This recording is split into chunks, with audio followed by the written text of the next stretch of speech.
Investing करना ऐसा है जैसे खुले समंदर में जहाज चलाना। कुछ दिन शांत होंगे, हल्की हवा चलेगी, और कुछ दिन आएंगे जब तूफानी लहरें उठेंगी। रिस्क इन्वेस्टिंग का एक इनहेरेंट पार्ट है। यह एक पॉसिबिलिटी है कि आपके एक्चुअल रिटर्न्स आपके एक्सपेक्टेड रिटर्न्स से अलग हो सकते हैं। हायर रिस्क अक्सर हायर रिवॉर्ड्स की पोटेंशियल के साथ आता है। जरूरी है कि आप रिस्क और रिवॉर्ड के बीच सही बैलेंस बनाएं। साउंड रिस्क मैनेजमेंट स्ट्रैटेजीज को इंप्लीमेंट करके आप अपने पोर्टफोलियो को सिग्निफिकेंट लॉसेस से प्रोटेक्ट कर सकते हैं। आइए इस जर्नी को शुरू करें और ज्यादा इन्फॉर्म्ड और कॉन्फिडेंट इन्वेस्टर्स बने। इससे पहले कि हम स्पेसिफिक रिस्क मैनेजमेंट स्ट्रैटेजीज के बारे में जानें, यह समझना बहुत जरूरी है कि रिस्क कितने प्रकार के होते हैं। मार्केट रिस्क, जिसे सिस्टमैटिक रिस्क भी कहा जाता है, ओवरऑल मार्केट से जुड़ा रिस्क है। इकोनॉमिक डाउनटर्न्स, इंटरेस्ट रेट चेंजेस और जियोपॉलिटिकल इवेंट्स जैसे फैक्टर्स पूरे मार्केट को प्रभावित कर सकते हैं। यह रिस्क इन्वेस्टिंग में इनहेरेंट है और इसे पूरी तरह से एलिमिनेट नहीं किया जा सकता है। फिर आता है अनसिस्टमैटिक रिस्क, जिसे स्पेसिफिक रिस्क भी कहा जाता है। यह रिस्क किसी पार्टिकुलर कंपनी, इंडस्ट्री या सेक्टर से जुड़ा होता है। उदाहरण के लिए किसी कंपनी का खराब मैनेजमेंट डिसीजंस या उसके एम्प्लॉयज द्वारा अचानक स्ट्राइक करना अनसिस्टमैटिक रिस्क के अंतर्गत आएगा। इस प्रकार के रिस्क को डाइवर्सिफिकेशन के माध्यम से कम किया जा सकता है, जिसके बारे में हम नेक्स्ट सेक्शन में डिस्कस करेंगे। अपने खुद के रिस्क टॉलरेंस को समझना भी उतना ही इंपॉर्टेंट है। यह आपके पोर्टफोलियो में पोटेंशियल लॉसेस को हैंडल करने की आपकी कैपेसिटी और विलिंगनेस को दर्शाता है। आपकी age, investment goals, financial situation और मार्केट फ्लक्चुएशंस के साथ आपका कंफर्ट लेवल जैसे फैक्टर्स इसमें रोल निभाते हैं। अपने रिस्क टॉलरेंस का असेसमेंट करना बहुत जरूरी है। रिस्क मैनेजमेंट के सबसे फंडामेंटल प्रिंसिपल्स में से एक है डाइवर्सिफिकेशन। इस स्ट्रैटेजी में different asset classes, sectors, industries और जियोग्राफीज में इन्वेस्टमेंट्स को फैलाना शामिल है। डिवर्सिफिकेशन आपके पोर्टफोलियो पर किसी सिंगल इन्वेस्टमेंट के पूर्ली परफॉर्म करने के इम्पैक्ट को कम करता है। अपने पोर्टफोलियो को अंडों की टोकरी की तरह इमेजिन करें।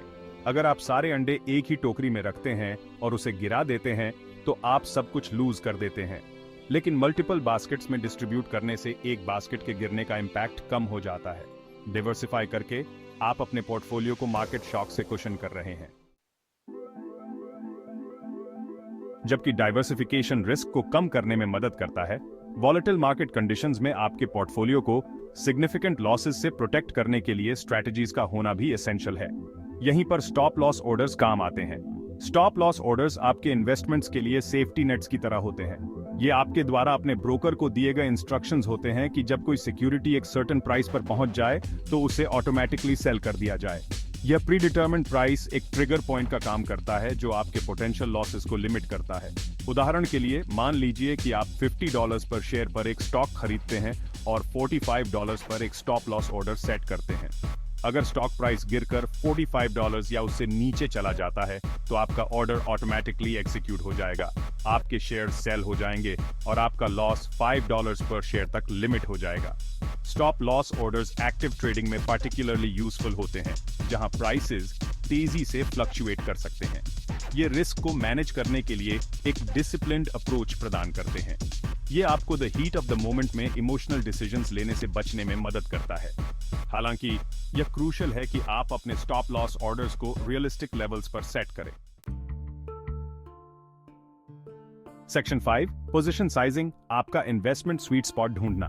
पोजीशन साइजिंग उस कैपिटल की अमाउंट को संदर्भित करता है जिसे आप किसी सिंगल इन्वेस्टमेंट में एलोकेट करते हैं। यह आपके ओवरऑल पोर्टफोलियो रिस्क को मैनेज करने में एक क्रूशियल रोल निभाता है।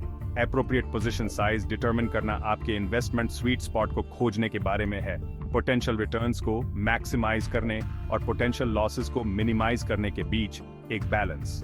यह स्वीट स्पॉट कई फैक्टर्स पर निर्भर करता है, जिसमें आपका रिस्क टॉलरेंस, इन्वेस्टमेंट की वॉलेटिलिटी और आपके एनालिसिस में आपका कॉन्फिडेंस शामिल है। अगर आपको किसी पार्टिकुलर इन्वेस्टमेंट में बहुत ज्यादा विश्वास है, लेकिन आप इसके हायर रिस्क को एक्नॉलेज करते हैं, तो आप एक स्मॉलर पोजीशन साइज एलोकेट कर सकते हैं। अगर इन्वेस्टमेंट उम्मीद के मुताबिक नहीं होता है, तो यह आपके डाउन साइड को लिमिट करता है। लोअर रिस्क और मॉडरेट रिटर्न पोटेंशियल वाले इन्वेस्टमेंट्स के लिए आप एक लार्जर पोजीशन साइज पर विचार कर सकते हैं। Position sizing all your eggs in one basket के बारे में नहीं है। यह आपके पोर्टफोलियो को सिग्निफिकेंट लॉसेस से प्रोटेक्ट करते हुए पोटेंशियल ग्रोथ के लिए अलाउ करने के लिए सही बैलेंस खोजने के बारे में है। सेक्शन 6, रेगुलर पोर्टफोलियो रिव्यूज आगे बने रहे। इन्वेस्टमेंट लैंडस्केप लगातार इवॉल्व हो रहा है। नई इंफॉर्मेशन, मार्केट ट्रेंड्स और इकोनॉमिक कंडीशंस आपके पोर्टफोलियो के परफॉर्मेंस को सिग्निफिकेंटली इंपैक्ट कर सकते हैं। इसीलिए एक वेल अलाइंड और रिस्क मैनेज्ड इन्वेस्टमेंट स्ट्रैटेजी को मेंटेन करने के लिए रेगुलर पोर्टफोलियो रिव्यूज क्रूशियल हैं।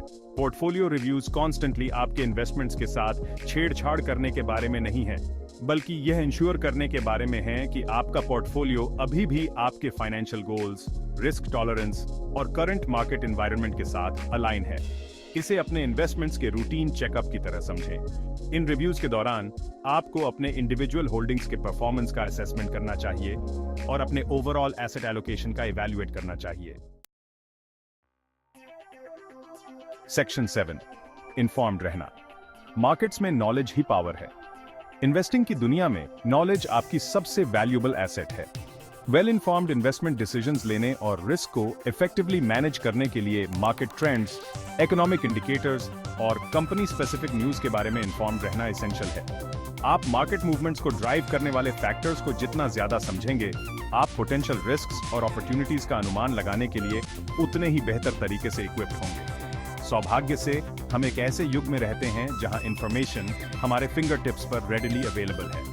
Financial news websites, investment blogs और market analysis reports market trends, economic data और कंपनी परफॉर्मेंस में वैल्यूएबल इंसाइट्स प्रदान कर सकते हैं। हालांकि अपने सोर्सेज ऑफ इंफॉर्मेशन के बारे में डिसर्निंग होना इंपॉर्टेंट है।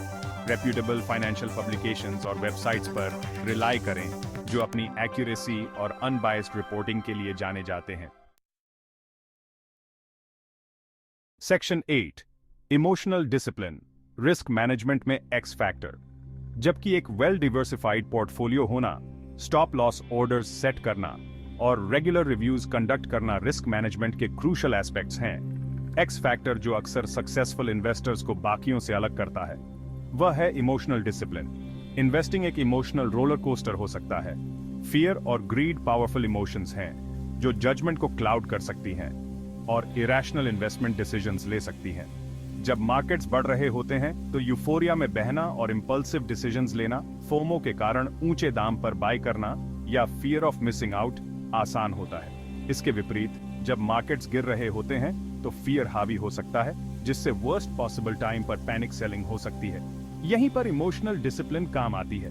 यह आपके इन्वेस्टमेंट प्लान पर टिके रहने के बारे में है, अपनी इमोशंस को अपने डिसीजंस को डिक्टेट न करने देना।